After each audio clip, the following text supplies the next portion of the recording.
Seperti inilah potret sehari-hari warga desa Sikundo, Kecamatan Pantai Cermen, Aceh Barat ketika melintasi Sungai Merebo.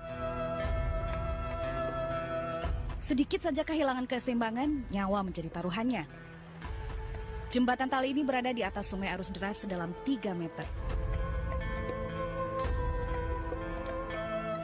Warga desa Sikundo dan desa Jambak yang terletak di Kecamatan Pantai Cermin ini seakan luput dari infrastruktur yang layak selama puluhan tahun. Sikundo terletak 20 km dari pusat Kecamatan Pantai Cermen atau sekitar 80 km dari pusat kota Melaboh.